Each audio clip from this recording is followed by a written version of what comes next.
This channel does not promote any violent, harmful, or illegal activities. All content provided by this channel is meant for an educational purpose only.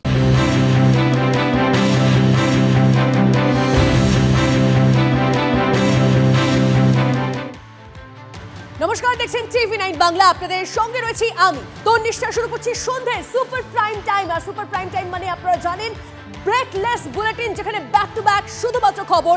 আপনাদের সঙ্গে আমি রয়েছি এবং আমার সঙ্গে studio থেকে আমি রয়েছি তন্নিষ্ঠা আপনাদের সঙ্গে, এবং তার পাশাপাশি নিউজ রুম এবং নিউজ ডেস্ক থেকে রয়েছে আত্রেই এবং শুভজিৎ।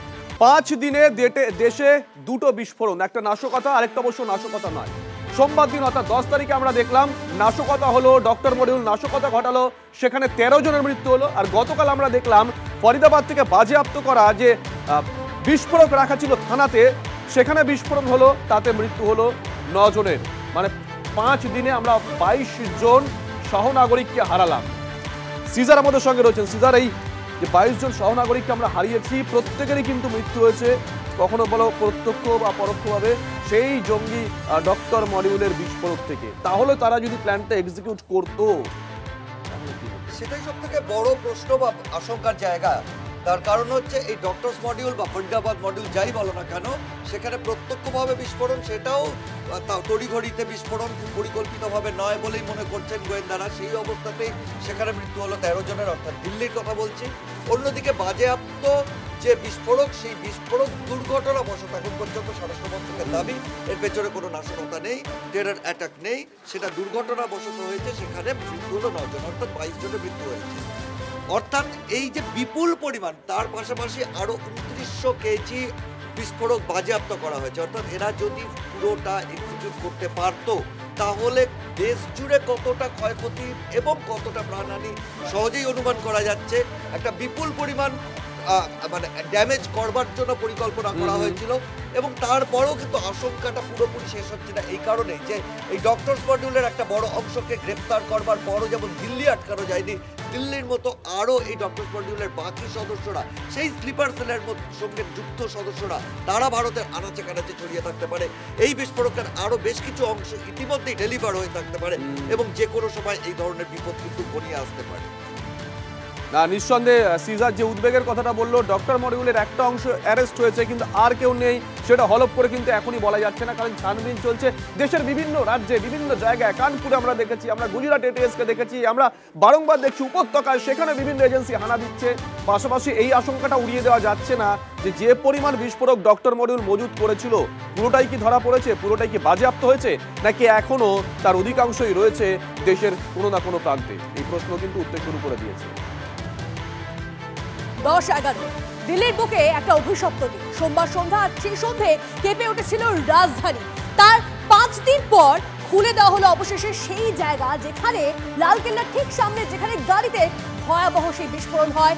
সেই ছবির দিকে আমরা নজর রাখবো, সেই দিকে আমরা নজর রাখবো, কারণ সেখানে ইতিমধ্যেই ঘটনার 5 দিন পর সেই জায়গা স্বাভাবিক। এতদিন তদন্তের স্বার্থে ঘটনাস্থল থেকে নমুনা সংগ্রহের জন্য সাধারণের যাতায়াত বন্ধ ছিল, কিন্তু এখন যেমনটা জানা যাচ্ছে যে সেই রাস্তা খুলে দেওয়া হয়েছে। কথা বলবো একদম গ্রাউন্ড জিরো থেকে, অর্থাৎ যেখানে ঘটনা ঘটেছিল সেখান থেকে রয়েছে আমাদের সহকর্মী সায়ন্ত। সরাসরি সায়ন্তের সঙ্গে কথা বলবো। সায়ন্ত থেকে এই মুহূর্তে পরিস্থিতিটা একটু বোঝার চেষ্টা করবো, যারা সাধারণ মানুষজন রয়েছেন তাদেরই বা কি প্রতিক্রিয়া।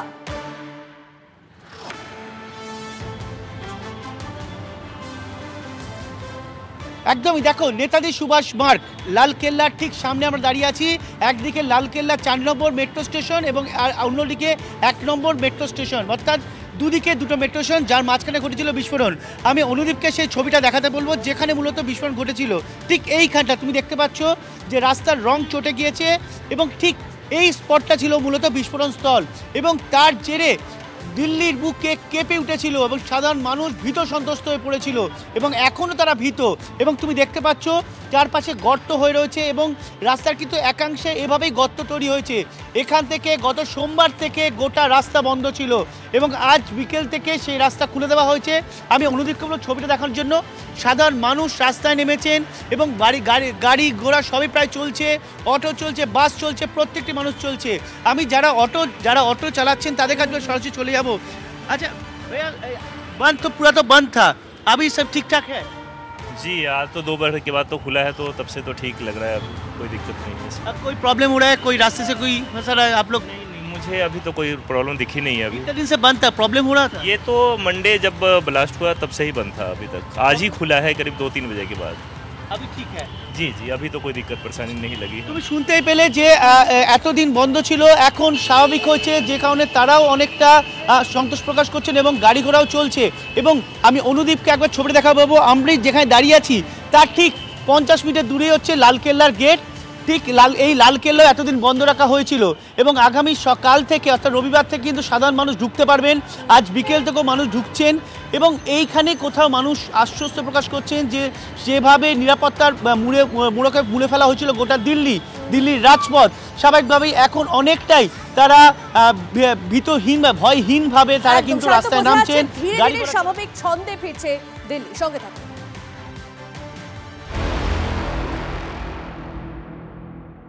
আর এর মধ্যে এনআইএ র্যাডারে রয়েছে 15 জন সন্দেহভাজন চিকিৎসক। তারা প্রত্যেকেই এই আল ফালাহ ইউনিভার্সিটির।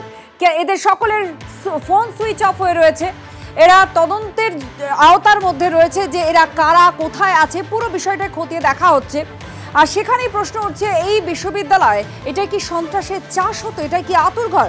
শান্ত আমাদের প্রতিনিধি আমাদের সঙ্গে আছেন, আরও জানাচ্ছেন। শান্ত, এই 15 জন চিকিৎসককে এখন র্যাডারে রেখেছে এনআইএ। এরা কি করতো, ব্যাকগ্রাউন্ড কি চেক করা হচ্ছে? এই প্রশ্নটা কি আরো দৃঢ় হচ্ছে যে এই বিশ্ববিদ্যালয় কি সন্ত্রাসের আতুরঘর?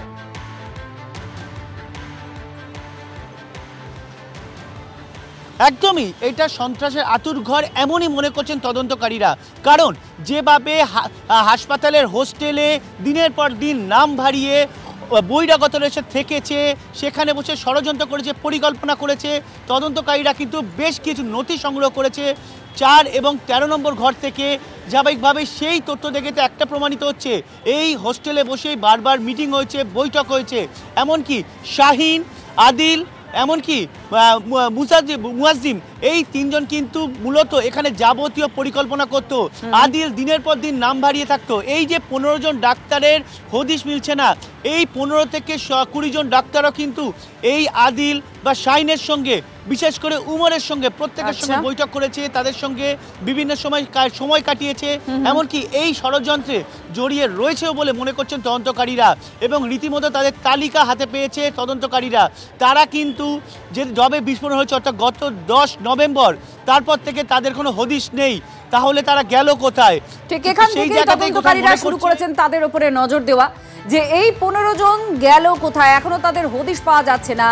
এই হোয়াইট কলার যে মডিউল, ডাক্তারদের যে মডিউল, সেই মডিউলটা যে ছোট কিছু নয়, এর জাল যে অনেক দূর পর্যন্ত ছড়িয়ে রয়েছে, এটা তদন্তকারীরা অনুমান করতে পারছেন। ধন্যবাদ।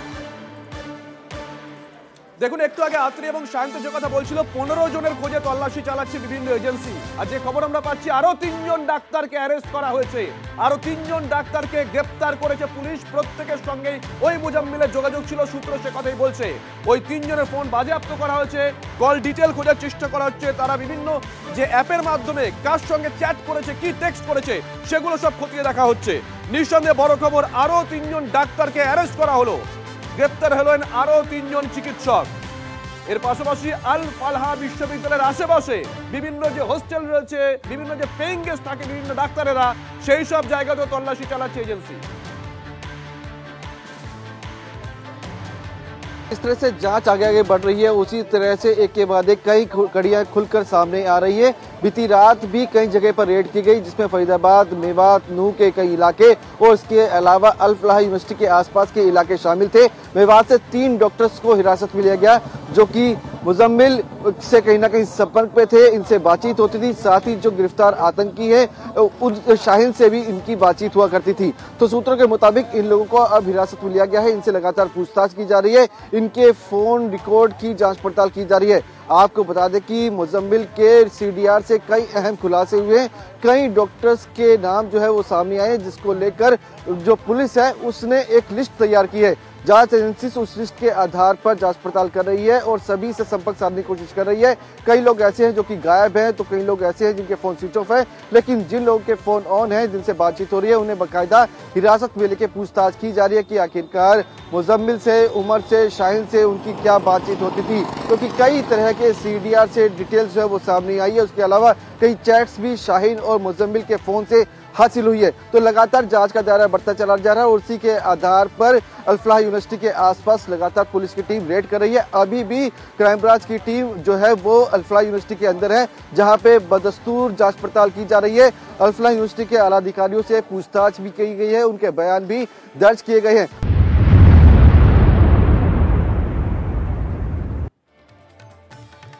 আর এবার যে খবরের দিকে নজর রাখতে হচ্ছে, দিল্লি বিস্ফোরণের ঠিক 5 দিন, তার মধ্যে আরো এক বিস্ফোরণ। এই বিস্ফোরণের কথা বলছি আপনাদের, মধ্যরাতে যে শ্রীনগরের নওগাম থানায় যে বিস্ফোরণ হলো, নিহত 9 পুলিশ কর্মী, আহত 27 জন পুলিশ কর্মী ও 3 জন নাগরিক। দিল্লি বিস্ফোরণের আগে ফরিদাবাদে বাজেয়াপ্ত বিস্ফোরক থানায় রাখা ছিল। ফরেনসিক পরীক্ষার জন্য নিয়ে যাওয়ার সময় থানাতেই বিস্ফোরণ। বিস্ফোরণের তীব্রতায় উড়ে গিয়েছে থানার একাংশ।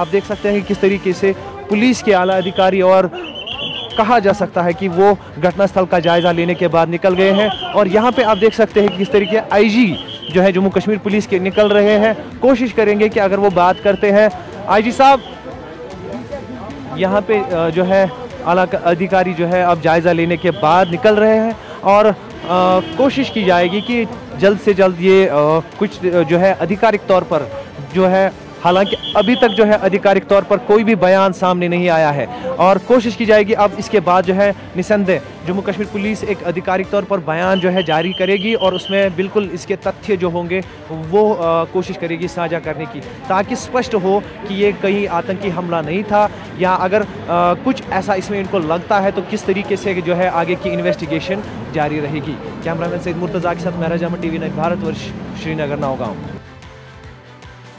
11 बज के रात को 22 मिनट पे हमने एक बड़ा धमाका सुना। धमाका इतना बड़ा था कि हम लोग जज ही नहीं कर पाए ये है क्या। दिल से हम गए, बच्चे सोए हुए थे, वो उठे, वो रोने लगे। हमने बोला उनको पहले सुलाया। 15 मिनट के बाद हमको पता चला कि ये आग लगी हुई है कहीं, वहाँ उसकी तरफ भागे। उसकी तरफ गए तो देखा कि थाने में कुछ हुआ है। और थाने में क्या हुआ है, सब लोग उधर आए और देखा कि पूरा आग, तहस नहस, धुआं, गाड़ियाँ जल रही हैं, लोग पड़े हुए हैं। तो ये सब हमने देखा कि लोगों के रोने की आवाज़ आई, तब हम बाहर निकले। यहाँ पे पड़ोसी भी है कि वो लड़का बेचारा वो भी इसमें मरा है, मोहम्मद शफी है, टेलर मास्टर, वो भी इन्हीं का काम कर रहा था, इसी का वो कुछ वो बना रहा था। जो पुलिस स्टेशन नौगांव में धमाका हो गया तो वो जो बाहर से वो लाया गया था उसका वो एक्सपेरिमेंट कर रहे थे कुछ और पैकिंग कर रहे थे। उस सिलसिले में इसको भी बुलाया गया था, तो उधर वो मजिस्ट्रेट के सामने और पुलिसकर्मी के सामने वो धमाका हो गया अचानक, तो उस वजह से उन पुलिसकर्मियों के साथ ये भी शहीद हो गए उधर। तो क्या फैमिली है इसके 3 बच्चे हैं, 2 बच्चे, इसकी एक दुकान है, टेलर है ये टेलर मास्टर यहाँ, इसको बुलाया गया था और मजिस्ट्रेट भी थे वहाँ, वो सहीब के वो भी उसमें शहीद हो गए हैं और पुलिस के कुछ एहलकार भी शहीद हो गए उसमें। দেখুন পাক্কা 5 দিনের মাথায় দ্বিতীয় বিস্ফোরণ। বিস্ফোরণ হয়েছে থানায়, মৃত্যু হয়েছে 9 জন পুলিশকর্মী, যার মধ্যে সেই পুলিশকর্মীও রয়েছেন যিনি প্রথম এই জেএসের পোস্টার দেখেছিলেন, অর্থাৎ যার আইও ছিলেন, যিনি আইও ছিলেন এই গোটা তদন্তের শুরুতেই, তারও মৃত্যু হয়েছে। তারপর থেকে প্রশ্ন উঠেছিল এটা কি নাশকতা, যদিও নাশকতা নয়, স্পষ্ট জানিয়ে দেওয়া হয়েছে কেন্দ্রীয় স্বরাষ্ট্র মন্ত্রকের তরফ থেকে। In an unfortunate accidental incident, a massive explosion took place inside the police station Naugaon in Jammu and Kashmir. It is to mention that the Naugaon police recently cracked the case of a terror module based on leads taken from a poster. All the agencies involved in the investigation are working together in a coordinated and scientific manner. As a part of standard and prescribed procedure, the recovered chemical and explosive samples were being forwarded for further forensic and chemical examination. Because of voluminous recovery, the said process was continuously attended for about last 2 days by following the standard operating procedure. Owing to unstable and sensitive nature of the recovery, it was being handled very carefully under the expert supervision. However, during the process, an accidental explosion took place. In this unfortunate accidental incident, 9 people have lost their lives, whereas 27 police personnel, 2 revenue officials and 3 civilians have received injuries. দেখুন, এটা তো পরিষ্কার হয়ে গেল, কেন্দ্রীয় স্বরাষ্ট্র মন্ত্রক পরিষ্কার করে জানিয়ে দিয়েছে এটা কোনো নাশকতা নয়, এটা নিহাতি একটা দুর্ঘটনা। কিন্তু তারপরেও একাধিক প্রশ্ন উঠছে অত রাতে কেন নমুনা সংগ্রহ করা হচ্ছিল। প্রশ্ন উঠছে এই ধরনের ক্ষেত্রে যে এসওপি গুলো মেনটেন করা উচিত সেগুলো কি মেনটেন করা হচ্ছিল। প্রশ্ন উঠছে এমন কি বিস্ফোরক ছিল নাকি শুধু অ্যামোনিয়াম নাইট্রেট ছিল। শুধু অ্যামোনিয়াম নাইট্রেট থাকলে তো হতে পারে না, তার সঙ্গে কি ডিটোনেটর ছিল। একাধিক প্রশ্ন উঠছে, যদিও জম্মু কাশ্মীরের উপরাজ্যপাল গোটা বিষয়টায় তদন্তের নির্দেশ দিয়েছেন।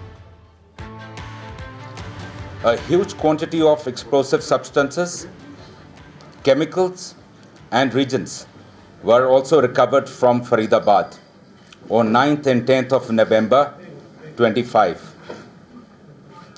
This recovery, like the rest of the recoveries which we have done, was transported and kept securely in the open area of police station Naugam. As part of the prescribed procedure, the samples of the recovery had to be forwarded for further forensic and chemical examination. The sampling process, the handling was being done with extreme caution, with utmost caution by the FSL team. However, unfortunately, during this course, last night around 11:20 p.m., an accidental explosion has taken place.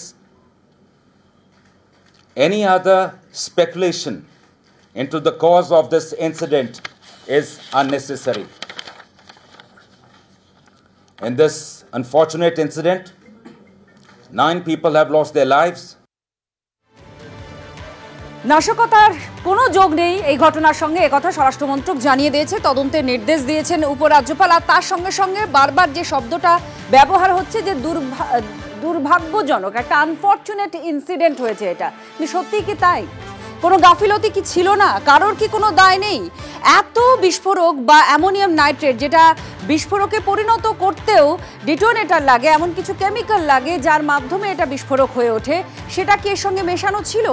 একটা লম্বা পথ পেরিয়ে এটা ফরিদাবাদ থেকে নিয়ে আসা হয় এই কাশ্মীরের এই থানায়, সেই সময় তো কিছু হলো না, তাহলে কি করে এই ঘটনা ঘটতে পারে? এরকম একাধিক প্রশ্নের সঙ্গে সঙ্গে আরও একটা প্রশ্ন উঠছে, সেটা হচ্ছে অসাবধানতা বশত এই ঘটনা কি ঘটেছে? যারা এই ধরনের বিস্ফোরকের নমুনা সংগ্রহ করেন বা এগুলোকে নিষ্ক্রিয় করেন, তারা যথাযথভাবে জানেন যে কি কি করতে হবে, তাহলে কিভাবে এই দুর্ঘটনা ঘটলো? এরকম একগুচ্ছ প্রশ্ন সামনে আসছে। এটা অনেক বহু দূর অবধি এর আওয়াজ গেছে আর এর তীব্রতা অনেক দূর অবধি হয়েছে। এক, সেটা যদি হয়ে থাকে দিল্লি ব্লাস্ট যেটা হয়েছে, যতজন না ওখানে ইনজোর্ড অথবা মারা গেল, ইকুয়াল একটা চেকিং করতে গিয়ে অত লোকই মারা যাচ্ছে এবং রাত্রির 11:20 সময় হচ্ছে এবং এইভাবে তার তীব্রতম ভাবে ব্লাস্ট হয়েছে এবং কোনো আইআইডি, এটা ইজ এ কমপ্লিট আইআইডি, যদি স্যাম্পল নিতে হয় তাহলে আইআইডি আর্মড যতক্ষণ না হবে, শুধু অ্যামোনিয়াম নাইট্রেট কি ছিল আর একটা প্রশ্ন চিহ্ন উঠছে, তার তীব্রতম ব্লাস্ট যদি অনেক কোয়ান্টিটিতে থাকে হতে পারে। এই প্রশ্নগুলো কিন্তু রয়ে যাচ্ছে। ফরিদাবাদের প্রত্যন্ত এলাকায় ধাউস গ্রাম, সেই গ্রামেই একটি বাড়িতে থাকতো মুজাম্মেল, আর এই মুজাম্মেলের বাড়ি থেকে প্রচুর বিস্ফোরক উদ্ধার হয়। শুধুমাত্র তাই নয়, এই মুজাম্মেলকে সেই বাড়ি থেকেই গ্রেপ্তার করা হয়েছিল। এবং আপনাকে জানি রাখি, ধাউস গ্রামের মুজাম্মেলের সেই বাড়ির সামনে TV9 বাংলার প্রতিনিধি সায়ন্ত ভট্টাচার্য, দেখুন তার প্রতিবেদন। শ্রীনগরের নওগাম পুলিশ স্টেশনে ঘটেছে বড়সড় বিস্ফোরণ। সেই বিস্ফোরণে ইতিমধ্যে 9 জনের মৃত্যু হয়েছে, যার মধ্যে রয়েছে পুলিশ কর্মী, রেভিনিউ অফিসার, এমনকি ফরেন্সিক বিশেষজ্ঞরাও। এছাড়াও 27 জন পুলিশ কর্মী গুরুতর জখম হয়েছে, 2 জন রেভিনিউ কর্মী এবং 3 জন সাধারণ নাগরিকও জখম হয়ে হাসপাতালে চিকিৎসাধীন। সেই বিস্ফোরক কোথা থেকে আনা হয়েছিল? ইতিমধ্যে পুলিশ সূত্রে যেটা জানানো হয়েছে এবং স্বরাষ্ট্র মন্ত্রকের তরফে যেটা জানানো হয়েছে, ফরিদাবাদের ধাউস গ্রামে এই বাড়ির 15 নম্বর ঘরেই ছিল মুজাম্মিল। সেই মুজাম্মিলের ঘরে থেকেই 358 কেজি অ্যামোনিয়াম নাইট্রেট এবং অন্যান্য বিস্ফোরক উদ্ধার করা হয়। তারপর প্রায় 855 কিলোমিটার দূর এখান থেকে বাই রোড গাড়িতে সেই বিস্ফোরক নিয়ে যাওয়া হয়। পুলিশ স্টেশনে সেই বিস্ফোরক রাখা হয়েছিল। জানা যাচ্ছে পুলিশ সূত্রে যে শুক্রবার রাতে সেই বিস্ফোরক পরীক্ষা নিরীক্ষার কাজ চলছিল, তখনই ঘটে যায় বিস্ফোরণ। কিন্তু প্রশ্ন উঠেছে একাধিক, এতটা দূর গাড়ি পথে নিয়ে যাওয়ার পরেও কোনো বিস্ফোরণের ঘটনা ঘটেনি, তাহলে কিভাবে ঘটে গেল এত বড় ঘটনা? শুধুমাত্র পরীক্ষা করার সময় কি ঘটনা ঘটলো, নাকি এর পেছনে রয়েছে কোনো নাশকতা? ইতিমধ্যে স্বরাষ্ট্র মন্ত্রকের তরফে এ ব্যাপারে কোনো রকম উত্তর না দেওয়া হলেও নির্দিষ্ট করে জানিয়েছে নাশকতা এর পেছনে নেই, শুধুমাত্র অসাবধানতাবশত কাজ করতে গিয়ে এই ঘটনা। মুজাম্মিল, উমর, এমনকি আদিলও অনেক সময় এই 500 মিটার দূরে আলফাল্লা ইউনিভার্সিটিতে এসে নাম ভারিয়ে থাকতো, আবার মাঝে মধ্যে এখানে এসেও থাকতো। বাড়ির মালিকও জানিয়েছে এই বাড়িতে মুজাম্মিল শুধু মালপত্র এনে রাখতো, কিন্তু নিজে থাকতো আলফাল্লা ইউনিভার্সিটির হোস্টেলে। সব মিলিয়ে নওগাম জেলার যে পুলিশ স্টেশন, সেই পুলিশ স্টেশনের এই বিস্ফোরণের ঘটনায় নতুন করে এই বিস্ফোরণ কাণ্ডের বিতর্ক উস্কে দিল। ক্যামেরা অনুদীপের সঙ্গে সায়ন্ত ভট্টাচার্য, TV9 বাংলা, ঝাউজগ্রাম, ফরিদাবাদ।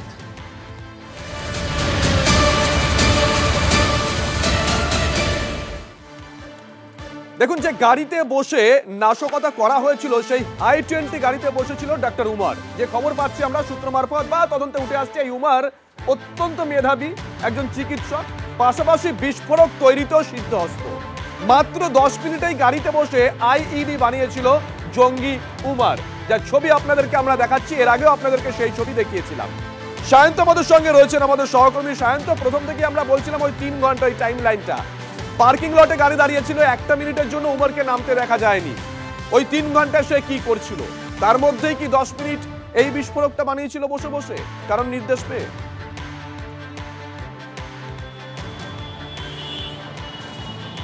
দেখো শুভজিৎ, আমরা প্রথম দিন থেকেই বলছি এই যে 3 ঘন্টা, মূলত এই 3 ঘন্টা কিন্তু সংকেত পাওয়ার অপেক্ষায় ছিল, অর্থাৎ এই যে বিস্ফোরক কোথায় রাখতে হবে। দেখো সোমবার যে ঘটনা ঘটে, সোমবার কিন্তু আমরা যেখানে দাঁড়িয়ে আছি ঠিক এখানেই ঘটনা ঘটেছিল। লালকেল্লা বন্ধ থাকে সোমবার, আর যে কারণে এখানে সোমবার কিন্তু সেই মতো ভিড় হয় না। তাহলে টার্গেট কি অন্য জায়গায় ছিল? মাত্র 5 থেকে 10 মিনিটের মধ্যে বিস্ফোরক তৈরি করে দেওয়ার ব্যাপারে কিন্তু পারদর্শী এই ওমর মোহাম্মদ খান নবী। এই উমর কিন্তু বরাবরই বোমা বিস্ফোরণ কোথায় কীভাবে তৈরি করা যাবে এবং সামান্য সময়ের মধ্যে কীভাবে তৈরি করা ফেলা সম্ভব হবে সেই ব্যাপারে কিন্তু বিশেষজ্ঞ ছিল। আদিল, শাহিনের মতো যারা রয়েছে তারা কিন্তু নেটওয়ার্ক তৈরিতে পারদর্শী ছিল, কিন্তু বিস্ফোরক তৈরির ব্যাপারে পারদর্শী ছিল এই উমর। কি ব্যবহার করা হয়েছিল জানতে পেরেছেন? কি ব্যবহার করা হয়েছিল? পাতলা তার পাওয়া গিয়েছে, দেখো যেটা জানা যাচ্ছে 2 কেজি মতো অ্যামোনিয়াম নাইট্রেট তো ছিলই, যেটা নমুনার মাধ্যমে পাওয়া গিয়েছে। একই সঙ্গে পাতলা তার পাওয়া গিয়েছে, পেট্রোলিয়ামের মতো এই জ্বালানি ব্যবহার করা হয়েছে। অর্থাৎ এই গোটা উপকরণ এবং বিস্ফোরক তৈরি মশলা কিন্তু গাড়ির মধ্যে ছিল, আর তাতেই মনে করা হচ্ছে 5 থেকে 10 মিনিটের মধ্যে এই বিস্ফোরক তৈরি করেছে উমর এবং সেটা নিয়ে গাড়িতে রেখেছিল। তবে তার লক্ষ্য কি এই লালকেল্লার ফোর্টের যে লালকেল্লার যে এই প্রবেশদ্বার এই জায়গা ছিল নাকি অন্য কোথাও ছিল, সেটা কিন্তু তদন্ত করে দেখা হচ্ছে বলে জানিয়েছেন তদন্তকারীরা। মূলত এই বিস্ফোরক কিন্তু খনি এলাকায় ব্যবহার করা হয় বিশাল অংশ জুড়ে বিস্ফোরণের জন্য, আর সেটাই কিন্তু ব্যবহার করা হয়েছে এই লালকেল্লার ফোর্টের কাছেও। শুভজিৎ, নজর রাখো শান্ত।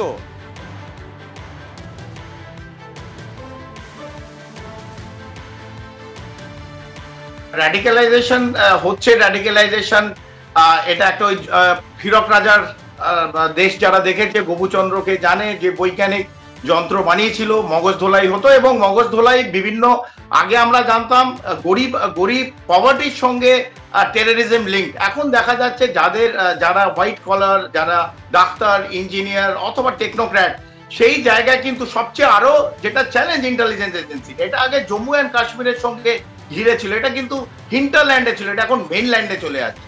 এটা চলে এসছে ফরিদাবাদ, NCR, দিল্লি, আহমেদাবাদ, এই লখনৌ, বিভিন্ন জায়গায় কিন্তু ছড়িয়ে গেছে ডক্টর মডিউল। আরো ডাক্তার, আমার কাছে যা খবর, প্রায় 20 থেকে 22 জন ডাক্তার কিন্তু এখন অলরেডি রাডারে।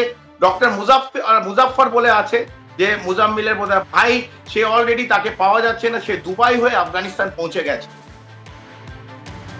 দেখুন, ডাক্তারদের মধ্যে জঙ্গি জাল। পাঠানকোট মেডিকেল কলেজের এক চিকিৎসককেও গ্রেপ্তার করা হয়েছে, কারণ এমন অনেক চিকিৎসকরা এখন এই ভিড়ের মধ্যেই রয়েছে যারা এই জঙ্গি কার্যকলাপের সঙ্গে যুক্ত। কাশ্মীরের আনন্দনাগের বাসিন্দা রেজ আহমেদ নামে ওই চিকিৎসক 2020 থেকে 2021 পর্যন্ত আল ফালাহ মেডিকেল কলেজে কাজ করেছে। পুলিশ সূত্রে খবর, তারপরেও তার যোগ ছিল সেখানকার চিকিৎসকদের সঙ্গে। দিল্লিতে হামলা চালানো জঙ্গি ডাক্তার ওমরের সঙ্গেও রিয়াজের যোগাযোগ ছিল বলেই দাবি তদন্তকারীদের।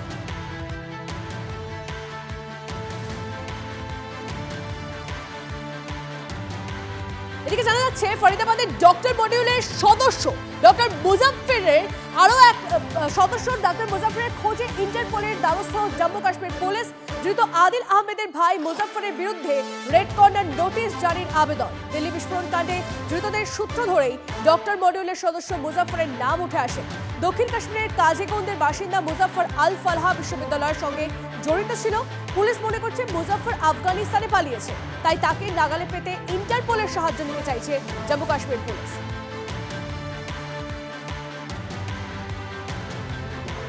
আর এই মুজাম্মিলা শাহিনে তাদের প্ল্যান কি ছিল? ভারতে একাধিক জায়গায় বিস্ফোরণ করা এবং তারপর ভারত ছেড়ে পালিয়ে যাওয়া। আর পালিয়ে যেতে চেয়েছিল কোন কোন দেশে? সেই দেশের মধ্যে আছে তুরস্ক, কাতারের মতো দেশ। তারা অ্যাপ্লাই করেছিল পাসপোর্টের জন্য এবং তারপর যে পুলিশ ভেরিফিকেশনের জন্য এই হস্টেলে, এই বিশ্ববিদ্যালয়ের হস্টেলে একজন পুলিশ অফিসারও গিয়েছিলেন, পুলিশ কর্মী গিয়েছিলেন ভেরিফিকেশনের জন্য। তাকেও এখন নজরে রাখা হচ্ছে। নথিপত্র আদৌ ঠিক ছিল কিনা, নথিপত্র ঠিক করে খতিয়ে দেখা হয়েছিল কিনা, এই সমস্ত এখন খোঁজ করছেন তদন্তকারীরা। আর এবার একটা বড় খবর, দিল্লি বিস্ফোরণের সঙ্গে রাজনীতিকে জুড়ে দিলেন কল্যাণ বন্দ্যোপাধ্যায়। দিল্লি বিস্ফোরণ এবং নির্বাচনকে পাশাপাশি বসিয়েছেন তিনি। কল্যাণ বন্দ্যোপাধ্যায় প্রধানমন্ত্রীকে নিশানা করতে গিয়ে বিস্ফোরক অভিযোগ করেছেন। তিনি বলেছেন ভোটে জেতার জন্যই লাল কেল্লার সামনে গাড়িতে বোমা ফাটানো হয়েছে। ঠিক কি বলেছেন শুনুন। যিনি ভারতবর্ষকে গণতন্ত্রবিহীন করে দিয়েছে, যার জন্য ভারতবর্ষে শয়ে শয়ে মানুষ মরছে, যিনি নির্বাচনের আগের দিন রাত্রে লালকেল্লায় গাড়িতে বোম রেখে বোম ফাটিয়ে যেতে, সেই প্রধানমন্ত্রীর কথাতে কিছু হয় না। জঙ্গলরাজ আপনি নিজে তৈরি করেছেন। গুজরাট হচ্ছে, যখন আপনি ছিলেন তখন গুজরাটে খুন করে আপনি এসছেন, অর্থাৎ আপনার মুখে এসব মানায় না নরেন্দ্র মোদী। আর জঙ্গলরাজ কোথায় আছে? জঙ্গলরাজ তো আপনার বাড়িতেই আছে। জঙ্গলরাজ তো আপনিই তৈরি করেছেন, মধ্যপ্রদেশে করেছেন, দিল্লিতে তৈরি করে ফেলেছেন, সব জায়গায় জঙ্গলরাজ আছে। পশ্চিমবাংলার মানুষ অনেক ভালো আছে। 2020-তেও বলেছিলেন 2026-এ আপনাকে যোগ্য জবাব দেবো নরেন্দ্র মোদী। এমন জবাব পাবেন না, আপনি আর সিট দ্বারা সোজা করে উঠতে পারবেন না। উনি ওনার নেতৃত্বের দৃষ্টি আকর্ষণ করতে চাইছেন। আসলে তৃণমূলের এক মুখপাত্র আর তার মধ্যে কম্পিটিশন চলছে, কে বেশি কুকথা বলে নেতৃত্বকে খুশি করতে পারে।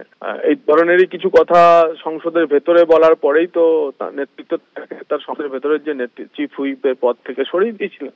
এখন আবার তিনি সেই প্রতিযোগিতায় নেমেছেন।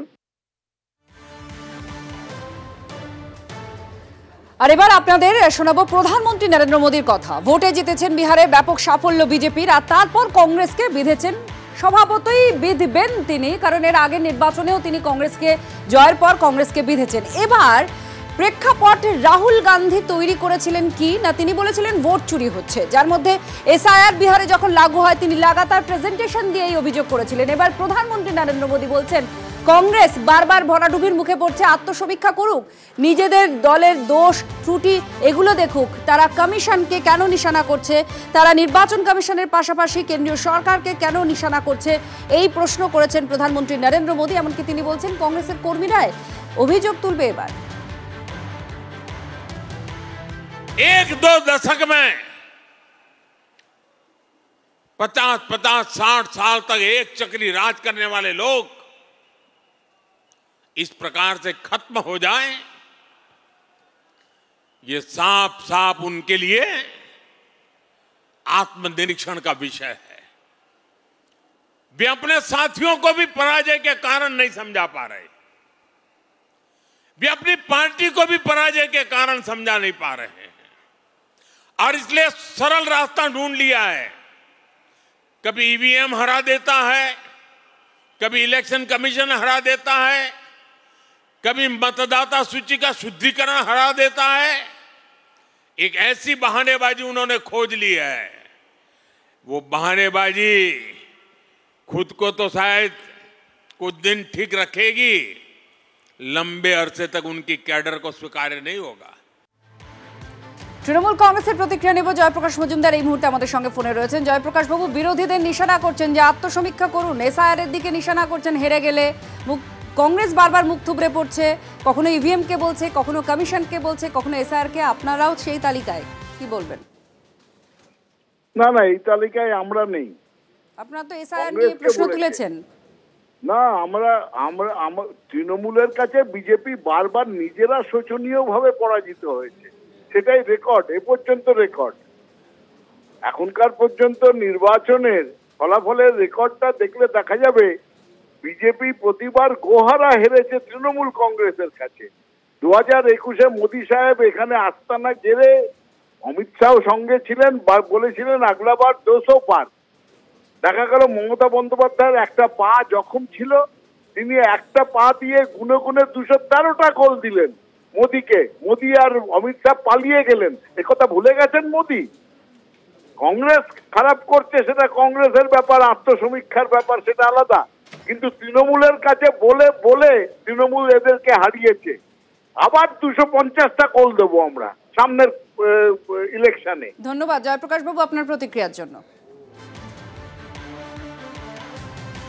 গঙ্গার গতিপথ ধরে বাংলা দখলের রুট ম্যাপ নরেন্দ্র মোদীর। বিহারের পর এবার নরেন্দ্র মোদীর বাংলা দখলের হুঙ্কার, আরো চাঙ্গা বঙ্গ বিজেপি নেতৃত্ব। এসআইআর আবহে রোহিঙ্গা অনুপ্রবেশকারী নিয়ে প্রচার অব্যাহত রাখার নির্দেশ। এসআইআর আবহে কর্মীদের বুথ আগলে রাখার নির্দেশ বঙ্গ বিজেপির। তাদের বিশ্বাস, স্বচ্ছ আর নির্ভুল ভোটার তালিকা হলে অবশ্যই লাভ হবে। একই সঙ্গে তৃণমূলের দুর্নীতি সন্ত্রাসের বিরুদ্ধেও হিন্দু ভোটকে ঐক্যবদ্ধ করার ডাক বঙ্গ বিজেপির। বুথ সংগঠনে বাড়তি গুরুত্ব দেওয়ার নির্দেশ। বিজেপি তো হয়েই গেছে সব জায়গায়, মিষ্টি খাচ্ছেন সাধারণ মানুষের মধ্যে। সকাল থেকে দেখতে পাচ্ছি সবাই হাত দেখাচ্ছেন, কংগ্রাচুলেশন করছেন, তার মানে এখানকার মানুষও মন তৈরি করছেন পরিবর্তন। কেউ ভয় পায়নি, বিহারের রেজাল্ট নিয়ে বাংলায় কেউ মাথা ঘামাচ্ছে না। বিজেপি কর্মীরা শুধু ওই তারা 2-4টে অবান্তর কথা বলছেন, কিন্তু তাদের বিএলএ পায় না যে দল, বুথের এজেন্ট পায় না বড় বড় কথা বলতে এসছে, বিএলএ পায় না বলে নোটিশ করাতে হচ্ছে কেন্দ্রীয় নির্বাচন কমিশনকে দিয়ে বেপাড়ার লোককে আনা যাবে, তাদের আবার কথা।